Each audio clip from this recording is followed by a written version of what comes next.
दोस्तों, नोटबंदी को लेकर एक बार फिर से बड़ी खबर आ रही है। दरअसल आपको पता होगा, ठीक 5 साल पहले 2016 दिन था 8 नवंबर का, और देश के तत्कालीन प्रधानमंत्री नरेंद्र मोदी की तरफ से ऐलान किया गया कि ठीक आज रात 8 बजे से जो 500 और 1000 के पुराने नोट थे उनको चलन से बाहर कर दिया जाएगा। इस ऐलान के बाद देश में खलबली सी मच गई और उसके लगभग महीने भर तक बैंकों में और सब जगहों पर आपको भारी लाइनें भी देखने को मिली होगी। कहने का मतलब यह है दोस्तों कि जब भारत सरकार ने डीमोनेटाइजेशन किया था ना, तो उस समय लोगों को काफी समस्या हुई और इससे हमारी इंडियन इकोनॉमी पर भी गहरा असर पड़ा। हालांकि नोटबंदी के कुछ फायदे भी देखने को मिले। भारत में डिजिटलाइजेशन बढ़ा, कैश लेन देन कम हुआ, जबकि डिजिटल ट्रांजैक्शन में बढ़ावा मिला। नोटबंदी के बाद से ही आपको पता होगा पेटीएम, भीम ऐप, यूपीआई जैसे डिजिटल पेमेंट के चलन सामने आए और उसके बाद तो भारत में मानो डिजिटल क्रांति ही शुरू हो गई। कहने का मतलब दोस्तों, आज तो कई सारे ऑप्शन है आपके हमारे पास। अगर किसी को ऑनलाइन पैसे भेजने, फोन पे, पेटीएम, गूगल पे, भीम ऐप वगैरह वगैरह, और भी नेट बैंकिंग के IMPS, NEFT,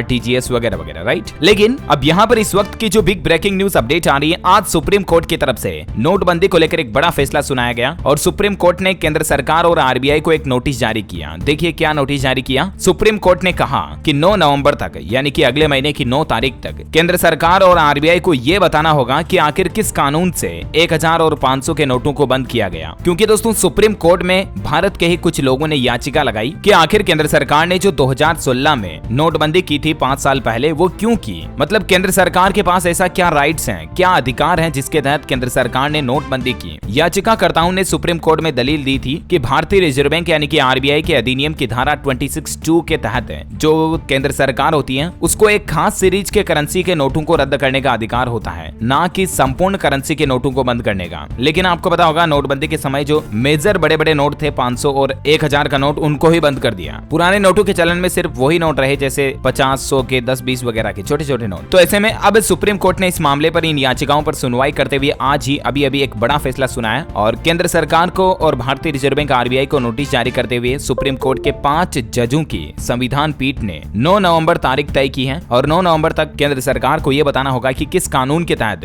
500 और 1000 के नोटों को बंद किया गया। कोर्ट ने सरकार और RBI को हलफनामे में अपना जवाब देने के लिए कहा है और अब इसी बात का जवाब सरकार और RBI को सुप्रीम कोर्ट में देना होगा 9 नवंबर से पहले। अब देखना यह बड़ा ही दिलचस्प होगा कि आखिर केंद्र सरकार इस मामले में क्या जवाब दे पाती है। अभी भी एक मीडिया रिपोर्ट्स के मुताबिक जो 500 और 2000 रुपए के नए नोट की करेंसी सामने आई ना नोटबंदी के बाद, उनमें से लगभग 1680 करोड़ नोट ही गायब हैं, यानी कि reserve bank of India RBI के पास उनका हिसाब ही नहीं है। तो देखते हैं सुप्रीम कोर्ट में अब केंद्र सरकार की तरफ से इस मामले पर क्या जवाब दिया जाता है। जो भी अपडेट आएगा वो तो मैं आपको बता दूंगा। वैसे आप मुझे नीचे कमेंट करके बताइए दोस्तों कि क्या केंद्र सरकार के द्वारा नोटबंदी का जो फैसला लिया गया वो सही था या नहीं था। नोटबंदी को लगभग 5 साल हो चुके हैं, तो अब तो आप भी ये समझ गए होंगे कि इसके क्या इंपैक्ट हमें देखने को मिले सोसाइटी पर और इंडियन इकोनॉमी पर। क्या नोटबंदी सही डिसीजन था या रॉन्ग डिसीजन था? आपकी क्या राय है इस पर नीचे कमेंट करके बताइएगा। वैसे दोस्तों, अगर नोटबंदी के मुख्य कारण को अगर काले धन से समझा जाए कि काले धन पर रोक लगाने के लिए सरकार ने नोटबंदी की थी, तो इसमें मेरी राय ये है कि सरकार को फिर 2000 रुपए का एक बड़ा नोट